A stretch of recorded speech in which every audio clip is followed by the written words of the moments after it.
So as we mentioned earlier, cannabis is a wind-pollinated plant. So if it was growing outdoors, it would rely on that wind that would blow the pollen from the male pollen sacs across the flowers as the female plants are flowering. It doesn't rely on any kind of insects to grow. I know that there was something going around a couple years ago that someone had trained bees to pollinate cannabis. That is a myth. It is not true. It's not possible.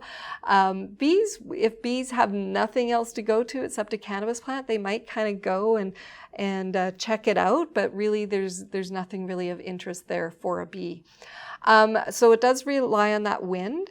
So if you are growing outdoors and you want your plant to be pollinated, then that male plant will, as that matures, that male plant, the pollen sac will eventually kind of break open. And you can see on this picture, you can see how that pollen sac has opened up and the pollen just kind of has spilt onto the plant nearby. But most of that pollen will just kind of be pushed up into the air and hopefully get caught on a current and get blown across a female plant. After the male has released its pollen, it's done its life and it will just slowly start to die off. And after pollination, the female plant will stop producing flower and those flowers will start to set into seeds. So if your female cannabis plant inadvertently gets pollinated, you're going to have to yank that plant out, harvest it at that point, because if you let it keep growing any longer, those flowers are going to turn into seeds and then you have an inferior product as well.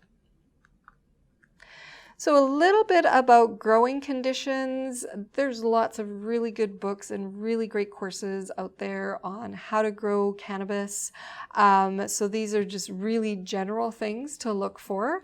It does like a more moist but well-drained soil. So that means it wants steady supply of water, but it doesn't want to be sitting in a pool of water or a bucket of water. Now, some companies will do hydroponic growing, which is where they're actually growing their plants where the roots are in water all the time. And that's sort of a different setup. It's different than the plant kind of sitting in a bucket that doesn't have drainage holes in the bottom and you get sort of a pooling of the water at the bottom of the bucket. That's not what the plant likes. It does like plenty of sun exposure or plenty of full spectrum light. And there are special lights that you can get depending on your setup that will help you to grow your plant if you're growing it indoor. Proper soil nutrition is required for optimal growth. You can talk to a whole bunch of different growers, master growers. They all have their own special formula of how they want to make their soil. So I know some growers who actually create their own soil out of different nutrients, and there's some that are selling those that soil mixture as a sort of as a commercial product. So you buy a bag of it to put into your pot. Or you might be able to find recipes for different soil out there. And in some cases, depending on where you're living, like I said earlier, the plant kind of grows like a weed in the right conditions. So if you had some extra seeds and you think that, your backyard might have good soil in it, you can always try that as well. And maybe you just add the nutrients to the soil when you're watering it based on whatever schedule that you sort of decide that you want to try. There's plenty of different methods out there. And you talk to 10 different growers, you're going to have 10 different ways of growing a cannabis plant properly. So there's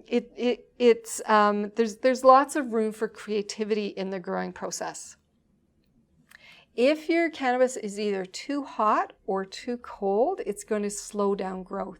So if you have it in a greenhouse where it really gets exposed to the sun and it doesn't have proper ventilation in there and it gets too hot, you might have really vigorous growth on there, but the flowers won't set up nicely and the terpenes and cannabinoids, so the medicinal properties won't set up or won't be a good quality. And also, if it's too cold, then that plant is going to grow very slowly as well. It might not have time to mature properly. And so there's lots of variations with the temperature. So if you are growing indoors where you can control that environment, you might want to have some sort of a thermometer and humidity a device in there where you can check that, and just keep an eye that your tent or your grow room isn't getting too hot, isn't getting too cold. If it is in an outdoor greenhouse, just make sure that that greenhouse has ventilation. You can get windows for your greenhouse that will automatically open up to vent it when it gets too hot, and then as it cools off at night, that vent will close. That may or may not be enough to keep a kind of constant temperature in there. So in some cases, in an outdoor greenhouse where you're not really controlling how much heat is going in there, you may need some fans in there just to keep the air circulating so it doesn't get too hot. And then if you're growing it outdoors, you're a little bit at the mercy of Mother Nature as far as controlling the heat and the cold. If it's a bad year or you get hail on your plant, that's always a bit of a drag if that happens. But in any case, we want to keep a fairly consistent temperature, somewhere between 15 and 26 Celsius in there, which kind of gives you a fair bit of room to, for fluctuation of the temperature. If it's too cold, so under 15 degrees Celsius, so not only will the growth be stunted, but you could set up the plant to be a little more susceptible to mold and mildew. And that will show up as the leaves will sort of droop a little bit too much. They won't be kind of standing up looking nice and healthy and sturdy. They'll have a bit of a droop to them. And that's just a sign that your plant is under a bit of stress. If you're above that 26 Celsius for extended periods of time, so it's a little bit too hot, as we talked about, that again, the overall growth of the plant will slow down, but really that affects the maturity of those buds. They might not grow as fast, but they will be underdeveloped, so you won't get the cannabinoids and terpenes showing up. Higher temperatures also makes the cannabis plant a little more susceptible to some issues that can slow it down, or disease processes. So things like spider mites really like the heat, so they'll be happy if it's too hot, and spider mites can just really make a mess of your plant. Powdery mildew, that's something that not only does that stunt the growth of your plant, but we don't want that powdery mildew on the finished product. For some people who are susceptible to molds, we don't want them taking medicine that itself is moldy, because that can actually make their problem worse.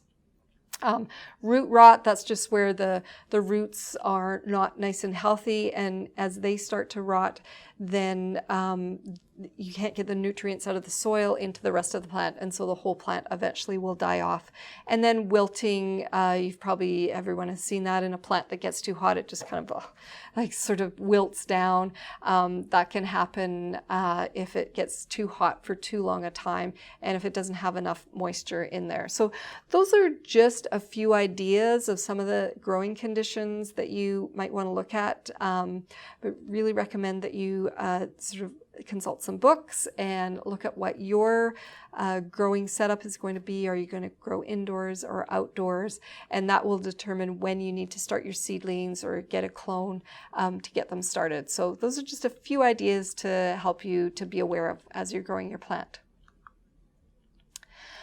So indoor growing versus outdoor, I've talked a little bit about the pros and cons of each, but this little chart just kind of helps to summarize all that up.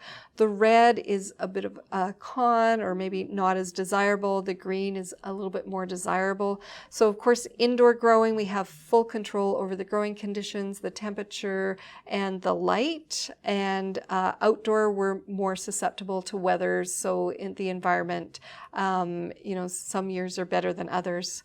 When you're growing indoors, it's actually quite expensive to get set up. Buying lights, some people have tents that would contain the smell, or just to kind of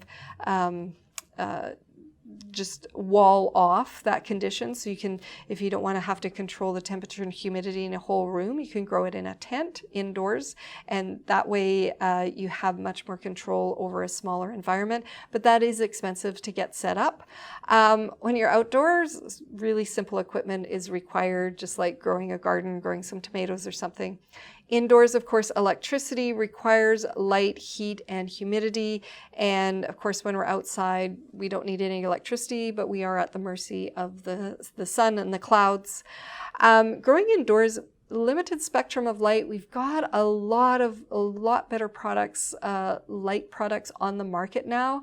There's ones with full spectrum or certain spectrums of the different light. There is some really interesting experiments that are going on with growing cannabis and other vegetables under different colored lights, and to see, you know, which does a better job, which creates more nutrients in the plants. So I don't think we have a consensus on that yet, but that's just some studies that I know are happening right now. Of course, when we're outdoors, the sun is the best light. It is full spectrum light. Even the sun coming through a window, even if it's a south-facing sunny window, that glass of the window is still going to cut off some of the spectrums from the sunlight, and you won't get as intense a light as you do if you're just outdoors with no barrier between your plant and the sun. Indoors, of course, we can grow year-round. Outdoors, we're limited to the growing season, and depending on where you live, some growing seasons are barely 90 days long or even shorter, and some growing seasons can be, you know, 8 to 9 months growing. So, of course, indoor, we have higher production costs because we have to supply electricity and all the equipment to get it set up. Outdoors is much lower production costs because it's just, you can put it in your garden. When we're growing indoors, typically the buds are a little more dense and smaller, where outdoors, just because of the nature of the light outside, we'll get bigger buds and maybe thicker stems on the plant as well. So it'll be a little bit sturdier looking plant. The trichome development on an indoor plant, remember the trichome is where we get all the cannabinoids and the terpenes happening. It's quite dense when it's grown indoors, and it's less dense when it grows outdoor. And that's neither here nor there, as long as the cannabinoids within those terpenes are, you know, that's what we want. Doesn't necessarily mean that you need them to be more dense or less dense. Tends to just happens under artificial light. Your plant is going to be a little bit lighter. You won't get that kind of deep, dark, vibrant greens or other deep, dark colors that you'll get on an outdoor grown plant. And indoors, a little bit less cannabinoid and terpene development, where outdoors you just find a little bit higher cannabinoid and terpene development. There is some room for manipulation with that, depending on your light cycles and what fertilizer you're growing with the plant. And again, every grower, if they're growing indoors, is going to have their own special way to sort of bump up the cannabinoid and the terpene content within the plants. So that was a brief introduction to the botany of cannabis and just what the plant looks like, what its features are as it grows, and just some things to look out for as you're going through the different stages, the seedling, the vegetative stage, then the flowering stage, and then we get into that maturation stage where we can harvest the plant.